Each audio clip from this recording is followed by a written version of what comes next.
Hey guys, I was just watching Grace and Frankie. I always want to say Gracie and Frankie, but it's Grace and Frankie. It's a Netflix series. I just started it, and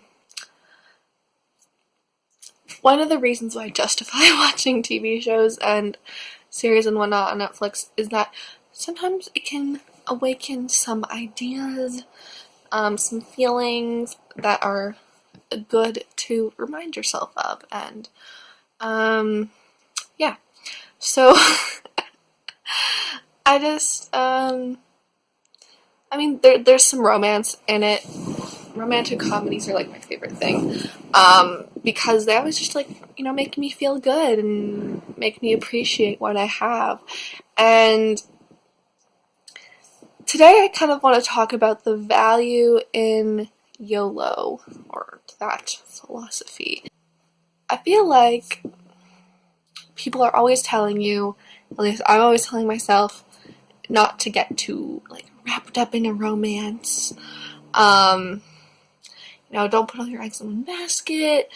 Don't get too hung up because things are probably going to go wrong because nothing works out perfectly and yada yada yada. And I feel like everyone's like, don't look on the bright side, look on the dark side, because everything's inevitable to, like, mess up and not go as planned, which is, kind of true. Like, things don't run as planned.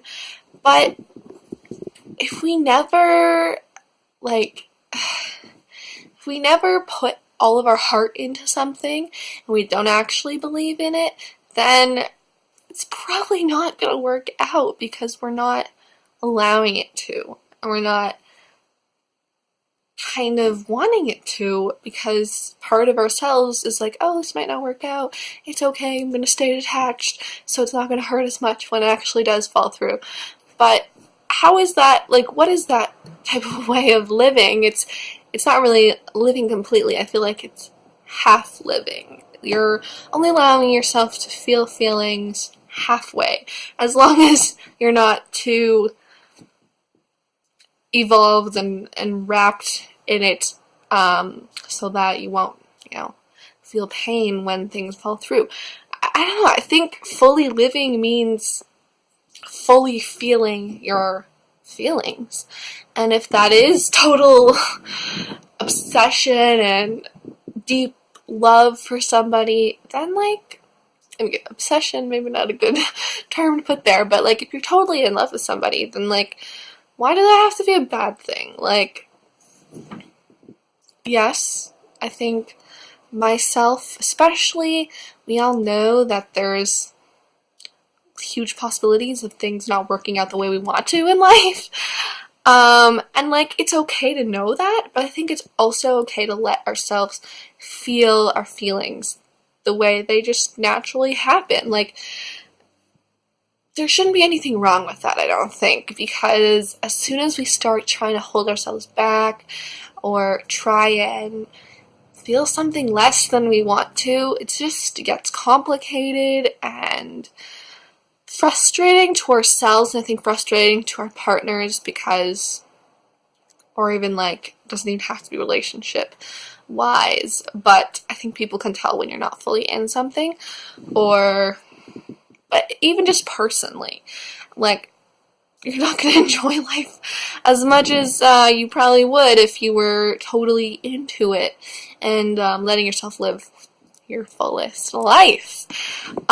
So yeah, I think that is something that I was just reminded of today, that, I want to live my life as authentically and fully and naturally as I should or want to, and that I accept the risks and the consequences of pain and, getting hurt, because I'd rather feel all my feelings than live this life kind of trapping myself in this safe zone where I'm, like, half feeling everything so that I don't actually get hurt and feel anything, really.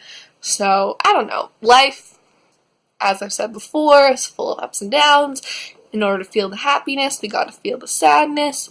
And sometimes pain is something that we have to feel too. So, you know, for example, like if my relationship ends in pain, then so be it, but at least I enjoyed the ride and gave it my all, and I won't end up looking back at it thinking, oh shit, like I probably should have given it my all, like I feel bad now, I wonder how it would have worked out otherwise. So, and likewise, I think a lot of people try and look for the problems in relationships because they feel like problems are inevitable, but sometimes there really is no problems and we're just creating it in our heads. And it's funny that it's hard for people to accept when something is good. You know, it's okay if your relationship is going well and smoothly and you don't feel like you have any problems. Like, that's not a bad thing. You don't always have to have problems. So, I don't know, I think it's just gonna end this with the message of to embrace where you're at in your present time in life. And if you have problems, embrace it. Work on it. If you don't have problems, that's fine too. If you're totally in love with this person, then feel those feelings. And if you're not in the relationship you want to be or not where you want to be in life, then listen to those feelings as well, because your feelings are important and they make you who you are and they help you live your life as honestly and authentically to you that you can. So that's everything that I wanted to talk about today. Very spontaneous message, but one that I know I need to hear very often, and I'm sure some of you guys can relate as well. Thanks for watching, and I'll see you guys in the next one. Peace.